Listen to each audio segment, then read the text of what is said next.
नमस्कार दोस्तों, स्वागत है आपका आप ही के चैनल में। चर्चा करेंगे जो हमारी वीकेंड एनालिसिस होती है रिलायंस के ऊपर, उसमें रिलायंस का चार्ट क्या बोलता है और हम नेक्स्ट वीक में रिलायंस को कैसे ट्रेड कर सकते हैं। ठीक है, तो उसको अगर हम देखें तो दो तीन चीजें बहुत इंपॉर्टेंट है जो रिलायंस में हमें यहाँ देखने को मिली है। लास्ट वीक का जो हमारा एनालिसिस था, ये जो डब्बा आपको दिख रहा होगा बिल्कुल सेम इसी के बेस पे था कि ये डब्बे को टूटने का इंतजार कीजिए, चाहे ऊपर की तरफ टूटे चाहे नीचे की तरफ टूटे।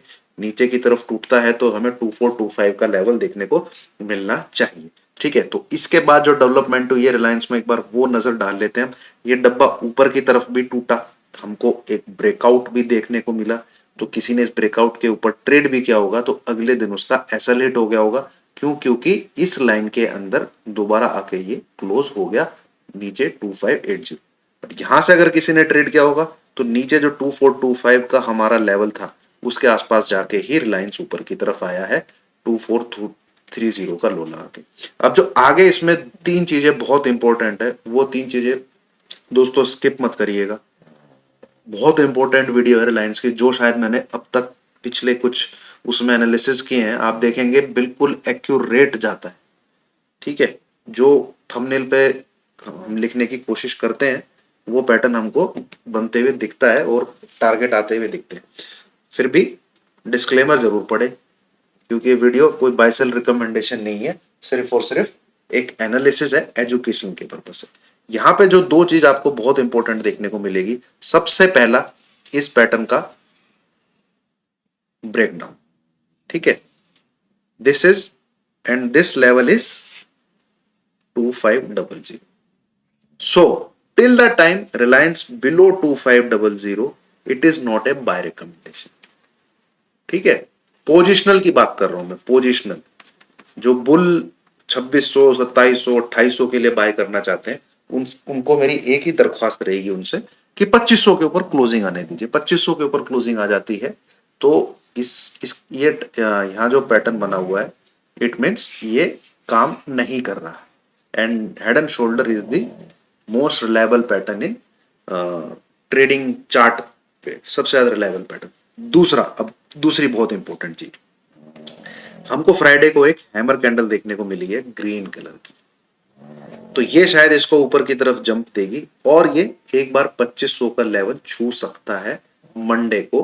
अभी 2467 पे हमें देखना होगा क्या क्या 2550 के ऊपर क्लोजिंग देता है कि नहीं देता। That is the most important thing जो हमको देखनी होगी। आप इंट्राडे में आप ट्रेड कर सकते हैं, 2467 को मार्क करके रखिए, जो ग्रीन कलर के हैमर की क्लोजिंग है उसके ऊपर अगर रहता है आप 2500 के टारगेट के लिए इसको ट्रेड कर सकते हैं। जो भी 1 से 2% की तेजी होगी, 2500 फिर आपको देखना पड़ेगा। मैं कहता हूं 2505 के ऊपर अगर निकलता है तो फिर से आप अगेन बाय कर सकते हैं, क्योंकि हैमर कैंडल की जो बाइंग होती है दैट टू ग्रीन कैंडल वो बहुत काम करती है और बहुत जबरदस्त होती है ऊपर की तरफ। ये हो सकता है 200 डेज के ईएमए को भी टेस्ट करने जाए 2525। ठीक है, इंट्राडे में ही, बट हमें वेट करना पड़ेगा क्लोजिंग का। ये जो नेक लाइन है कि इसके ऊपर क्लोज करता है। अब आ जाते हैं तीसरी चीज जो इस वीडियो में बहुत इंपॉर्टेंट है। हमको ये मंडे का मूव देखने को मिला, ये ट्यूसडे का, ये वेडनेसडे का, ये थर्सडे का, देन ये फ्राइडे का। तो फ्राइडे को हमको क्या देखने को मिला है? फ्राइडे को हमें लोवेस्ट लो देखने को मिला है, एंड फ्राइडे को ही हमको क्या देखने को मिला है? लोवेस्ट क्लोजिंग देखने को मिली। ठीक है दोस्तों, ये जो खराटे की आवाज आ रही है ये मेरा डॉगी सो रहा है उसकी है, तो उसके लिए एक्सट्रीमली सॉरी। ठीक है, तो अब गैन का रूल क्या कहता है? गैन का रूल क्या कहता है कि ये लो टूटेगा नेक्स्ट वीक, ये लो टूटेगा नेक्स्ट वीक। तो इस चीज को हमें कब ट्रेड करना है?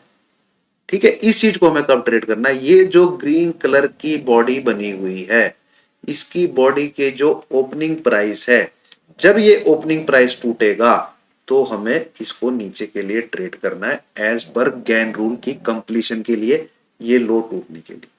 ठीक है, जो कि मुझे फिलहाल मंडे को नहीं दिख रहा है क्योंकि ग्रीन कलर का हैमर है, एक बार ये जंप जरूर देगा। फिर हमको देखना पड़ेगा ट्यूसडे ऑब्लिक वेडनेसडे से क्या ये रिवर्स मारता है। ठीक है, क्या ये रिवर्स मारता है? फिर जिस भी दिन ये 2480 के नीचे ट्रेड कर रहा होगा, 2500 का एसएल लगाना है और इसको सेल साइड ही रहना है, बिलो 2420 के लिए ये लो टूटेगा फिर, ठीक है। बट कंडीशन क्या है उसमें, 2480 के नीचे रहे, 2500 का एसएल रहे, और ये ट्रेड आपको ट्यूसडे और वेडनेसडे को इनिशिएट करना है, क्योंकि मंडे को एक बार ग्रीन हैमर जरूर काम करेगा।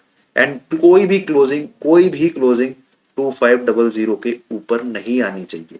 तो ये हो गया नेक्स्ट वीक में जो बियर हैं जो इसको ट्रेड करने की कोशिश कर रहे हैं हेड एंड शोल्डर के बेस पे। मैंने यहाँ दोनों के लिए व्यू दे दिया है। बुल्स के लिए 2500 के ऊपर क्लोजिंग आनी बहुत जरूरी है अगर वो बड़े टारगेट के लिए इसको ट्रेड करना चाह रहे हैं।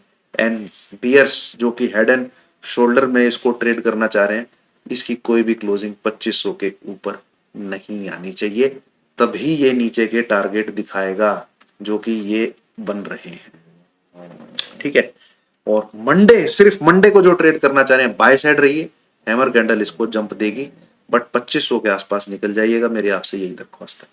तो ये दोस्तों मेरा जो टारगेट है रिलायंस में 2500 के आसपास आना चाहिए, एक बार 2500 के आसपास आना चाहिए, वहां पे हमें निकल जाना है, और फिर मैं इसमें सेल की अपॉर्चुनिटीज ही देखूंगा। मैं इसको फिर सेल ही करना चाहूंगा ट्यूसडे ऑब्लिक वेडनेसडे से। अगर मुझे रिवर्सल मिलता है और 2500 के ऊपर क्लोजिंग नहीं आती है, तो जैसे ही नीचे की तरफ 2480 को ब्रेक करेगा, मैं इसको और भी नीचे के टारगेट देख रहा हूं, क्योंकि ये पैटर्न अपना काम करेगा कि नहीं करेगा वो देखते हैं, क्योंकि हेड एटलीस्ट शोल्डर का टारगेट तो देगा ही एटलीस्ट, ठीक है। 2380 2360 तक वो हमें देखना पड़ेगा नेक्स्ट वीक, ठीक है। फिलहाल ये व्यू है, एक बार मंडे ट्यूसडे शायद हमें तेजी देखने को मिले, बट फिर से वेडनेसडे थर्सडे हमें सेलिंग देखने को मिल सकती है, या ट्यूसडे से ही हमें सेलिंग देखने को मिल सकती है। तो लाइव मार्केट में जुड़े रहिएगा, उसके लिए टेलीग्राम का लिंक वीडियो के डिस्क्रिप्शन में है, और अगर मुझे लगा मुझे इसको बीच में कवर करना है तो मैं रिलायंस को कवर भी कर दूंगा दोस्तों आपको, ठीक है। चलिए, थैंक यू वेरी मच।